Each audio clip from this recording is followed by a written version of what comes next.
Hi, everyone. I am on here today because um, I want to keep to my commitment of doing at least once a week, even though I prefer to do twice episodes. Most people will probably prefer me do one a week. But I want to make sure I meet that commitment. And also, I've been doing so much. I forgot to do a podcast almost because I've been doing so much recording for like this course I'm putting together, and I was like, oh, it feels like I've done so many podcast episodes this week, but that's not true. The next episode is definitely going to be the one introducing my new autism course. I'm excited and scared. But yeah, so I wanted to get on here because just I have a few random things. I want to meet my commitment, like I said. And also, like, oh my God, it's been like so hard to talk physically. I am like looking this shit up and like maybe I don't know like what else I should be looking up, but I was like typing in why is it like physically hard to talk when you've been doing it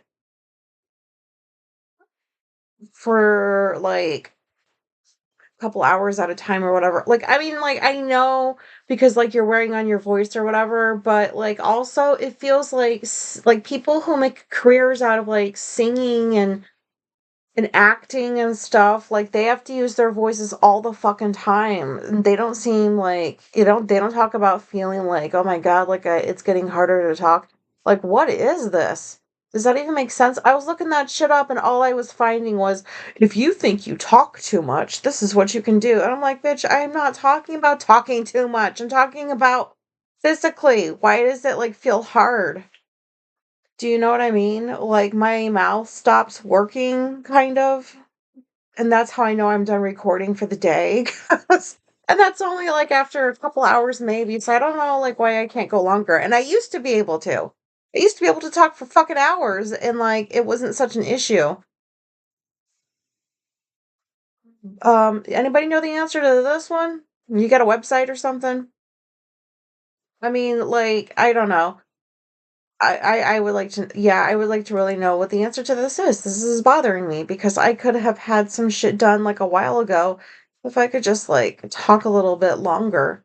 But anyways, I wanted to just record an episode first before I did any more recording for other stuff today, because I wanted to say hello and also thank you. Some of you, you've been over on Substack, but some new people came. Thank you very much. It is very lovely to chat with you. Um, so yeah, I'm gonna say I just wanted to say that up front, that part. This I have come over to Substack if you're not there yet. I always forget to say that at the end. I feel like, um, like come over, come hang out. Maybe like start your own Substack and like start writing shit because like I would like to read like what your experiences with like autism or whatever you want to write about or like um and also I have a Patreon. I am sad to say it is still just me and a couple of freebies, but yeah, I'm still waiting for people. I'm hanging out by myself. It's okay. Y'all will come when you're ready to. I will continue waiting. But in the meantime, um here's a little bit of randomness. So, I've been talking about Janice a lot lately. My 73, 4-year-old friend living next door who we bought the house that we're living in from. So like I really I mean, I know this is because my special interest is like people, but like and I really try to figure people out and it fucking bugs me when like I come across the occasional oddity where like I can't fucking figure this person out. Like what is their deal? And like the reason why ends up being, well, because they're sociopath or they're just really good at masking. I mean, how are those two things on the same continuum? Like, I don't fucking know. Like, those are the two conclusions I reach. Sometimes when I can't figure somebody out. And I definitely don't think Janice is a sociopath. But like I am really wondering if this bitch is autistic and it's fucking bugging me. And you're probably annoyed of like hearing me talk about this shit because it's like the third or fourth time I've been like, she's autistic. She really is. I don't know. I go over there yesterday. because like I ordered her some tea from Tiesta Tea. Anybody that works from Tiesta Tea wanna pay me to do a commercial for you? I sure will. Voice only. Um, so I got her some. She's obsessed with the cherry tea. Like she's blowing through it, and like way quicker than I thought she should or would. Um, but yeah, like if you remember, like I got her that. When was it for her birthday or something? I think it was last year, or I don't know when the fuck I got her like a something for tea, but I thought that she would enjoy it. And she was like talking about wanting to drink less coffee, and I was like, just start drinking tea. And she has, and like that's so cool. But like she's obsessed with cherry. So I've got some on hand. Does anybody do this where like you find out that like you gave somebody something and they ended up really liking it and it's because of you? So like if they have a favorite of that thing, you buy it and hold on to it, and then when they're like, "Oh, I wish I had this," you pull it out and you're like, well, here you go. Does anybody do that? I do it because I am like already in the future. Like, I know I'm going to feel great when this happens. So, like, I'm already planning for a great feeling because, like, I got Janice like a cherry. She likes the cherry punch or something, and so I had gotten her that, like, because I ordered one and I gave it to her like a couple of weeks ago. And then last week I ordered another one and I was like, I'll just hold on to this because, like, maybe she'll go through this one quickly too or whatever. And she did. And she's like, do you have that website? I mean, like, she could just, the brand, you could just go online, but like, she's 70 something. I don't mean to be rude, but like, I don't know why she can't just go online and like, it's TST, just type it in. The website pops up. But she texted and she's like, do you know what the website is? Because I'm out of the cherry. And so as soon as I read that text, I was like in my room by myself and I go, yes. And then I like get the fuck up and like I grab that bag of cherry that I had been holding on not even that long and I walk it next door and I'm like, here you go. I'm like, I got this just thinking maybe you would like need it at some point. Like, I don't know what dumb answer I gave. And then it was the greatest feeling. I was like, she was not expecting to get cherry tea that day. She was thinking she was going to have to wait a few days before some got ordered and came. So, like, I gave her a happy feeling too. What the fuck? Like, I don't know why I do this, but I realized I've done this throughout my life. It's like guaranteed happiness, like for myself. I don't know. I'm so selfish. I just like, oh, this is going to make me feel very happy to make this other person feel very happy. And so, um, I ordered a pomegranate tea because I figured, well, if Janice likes cherry, she'll like berry, kind of like I do with the tea. And so I texted her yesterday and I'm like, do you like pomegranate flavor? And she knew where I was going with that. And she's like, you could put some in a little baggie and I'll try it. So I just brought her over the bag of pomegranate tea I bought. I said, try this. Because I want to make sure she stays hooked. Like, what am I, like a drug dealer? Like, I want to make sure she keeps drinking this tea. Like, she can't stop now. What's wrong with me?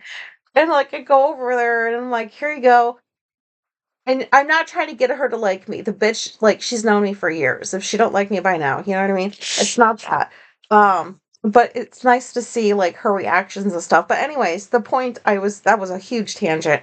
The point is I went over there yesterday to bring her that bag of tea, and like she had an appointment that was 5 minutes of driving away.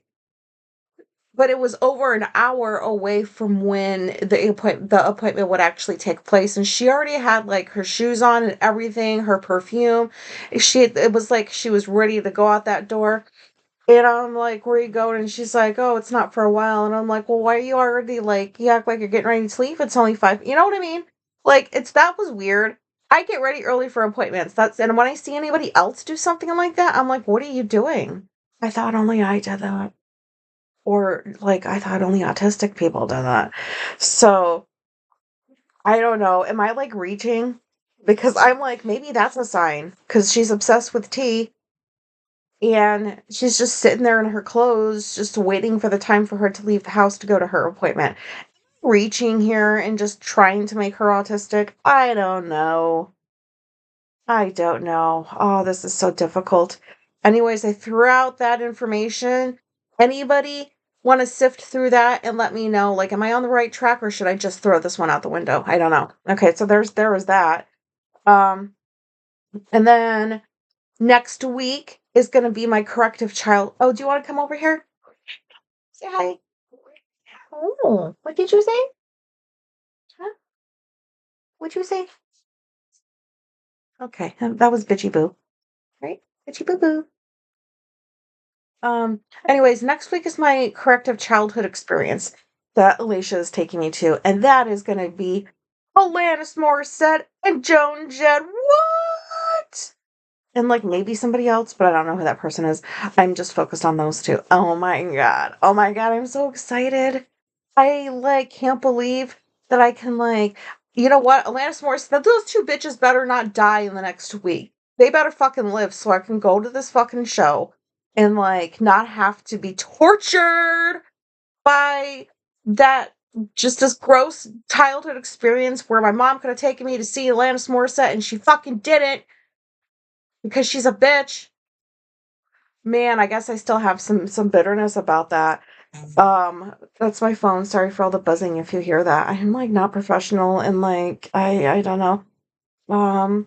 Anyways, that's coming up like next week we're leaving for. I can't wait. I can't wait. And you know, I haven't even listened to any of their music, like their recent music in like years kind of. You know, because like Alanis Morissette was definitely a special interest that I grew out of. But like I've always wanted to see that bitch live. Like I fucking love her. Um but I did kind of like her way better and like, you know, when she came out with Jagged Little Pill and then the couple of albums after that. Like and then she took a different direction musically and I was like, I don't know if I'm down with this. And then I just kind of like fizzled out. But like I've always still wanted to go see her. I fucking love Alanis Morissette, even though it doesn't sound like it. But I do. And then Joan Jett, what the fuck? I've always wanted to see that bitch. Um, and I didn't even know she was coming with the package. But anyways, I just can't wait to get that other memory out of my head and have it replaced with this, what I hope is a great, great, great memory. Um, okay, so there's that. What else do I have? Oh, um, I think the dude from Nickelback is autistic, Chad Kroeger. So fucking random. I was looking for something to watch the other night. And I was like, I really need a good documentary. Like, I love documentaries. And then I saw this one pop up on Nickelback, and I'm like, do I want to watch this? Because it's Nickelback. And then I was like, well, why not? I used to listen to them when I was in the military years ago. And I'm watching this documentary and I'm like, "Oh my god, I everybody just started hating on Nickelback back in the day for like no fucking reason." And I was one of them. I'm like, "You suck." I don't know why. I just like ran with everybody else because I was in my 20s and I was like, "I don't know how to think for myself." Nickel sucks. And like I watched that documentary, I'm like, "They do not suck. What is wrong with me?" And he's autistic. Like, how did I not know this? I have to rethink my definition of narcissism because I really think I'm confusing some narcissists with autistic people. And that is like a mind fuck in my mind because I pride myself on knowing what people likely, you know, have going on. And so I really thought that Chad Kroger was like a narcissist. I really did. I don't know if it was like an interview I saw or what. And then after I watched that documentary, which was from last year, I was like, I actually want to start listening to Nickelback again, and that dude is nothing like what I thought he was. And so like I know this is so random, but like he is autistic. Come on. We are everywhere. Does anybody out there agree with me? Anybody? Okay, hear from you if you do. And then like this last random thing I have to say, I hope this relates to autism. Does any of this stuff relate to autism? Yeah, I think so, right? Um, the hippie neighbors, The one where, like, it's like a house and then the garage was turned into like a tiny home, like, years and years ago by, like, other people that lived there. So, like, it's the parents in the big house and, like, their, like, I don't know, 30-something-year-old daughter, 28 or not, I don't know her age. She's, like, late 20s, early 30s, lives in the little tiny house. Um, and my room is right next to their parking lot, and, like, it was sometime last week, it was, like, I don't know, 1 in the morning or something like that, and I heard, like, a car door close next door, and I'm like, "Oh, she's late." Like, you just notice when people come home, you notice when you hear car door sounds, and, I don't usually hear them at 1 something in the morning. I was like, "I wonder what that bitch was doing."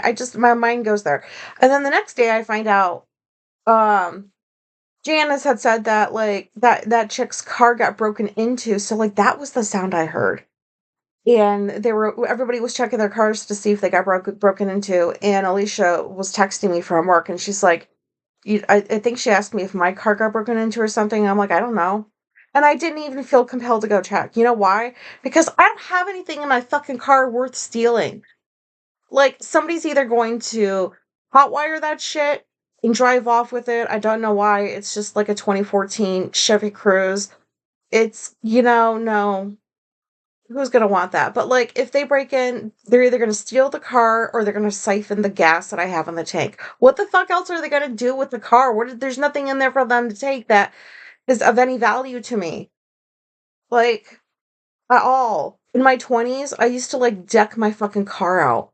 Um, oh my god, I had Nightmare Before Christmas steering wheel cover, um, the seat belt covers, like, you could put them over the seat belts. I had, like, headrests of Nightmare Before Christmas. I had, like, the shift thing, I had a cover for that. Like, my car looked like people were hanging out in it from a distance, and those were, like, the passenger headrests with, like, Nightmare Before Christmas, like, the Jack Skellington on it or whatever. I used to be I know, like, looking back, I'm like, I was obsessed with I was so obsessed with, like, Nightmare Before Christmas. But also, like, I was, like, one of the coolest cars on base when I was in the military. I would get phone calls from people that saw my car in passing and be like, "Hey." So, that was kind of fun, but I would never do that these days. I don't want anybody to fucking notice me. Don't look at me. Um, like, I just don't have anything like that in my car anymore. Maybe there's, like, some CDs in there that don't fucking work, and I don't care if they get taken, but, like, my point is, who the fuck is still breaking into cars and why? And if they're still finding shit, why are people leaving valuables in their car in this day and age? Why? Why? That makes no sense to me. Like, no sense to me. To leave, like, something of value inside your car on a regular basis and, like, either hope it doesn't get broken into or, like, you don't even think that it could. I don't know. I'm just like, this to me, I don't understand why this is still happening.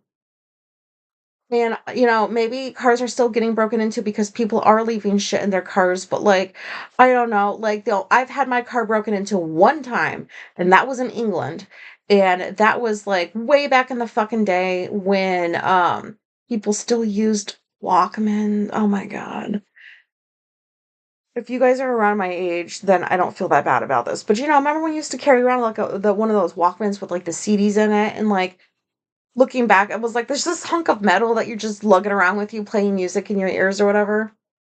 I had that in my car, and I didn't lock it when I was going in to hang out with a friend, or not hang out with a friend. I went to go drop something off, and I was like, I wasn't even 5 minutes in the house, and I come out, and my Walkman was stolen.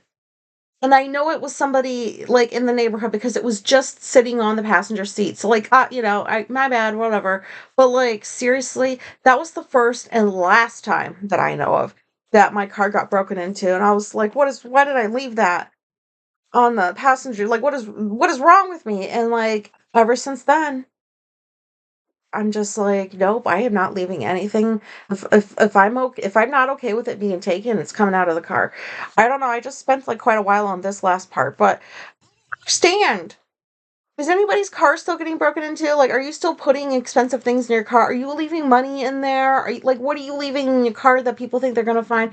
Like, and I get it. Like, a lot of people, they're looking for like money or something of value so they can sell it. Oftentimes for some drugs and stuff. No judgment at all, but like, don't break into people's cars. But like, are you still finding stuff of value that you're taking and you're selling?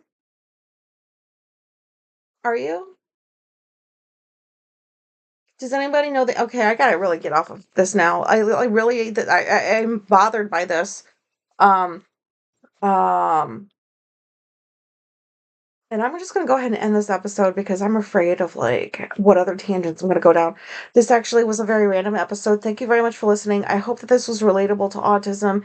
I'm pretty sure it is because like, your brain probably does the same thing sometimes. Like this is where my brain took us today for like 20 something minutes.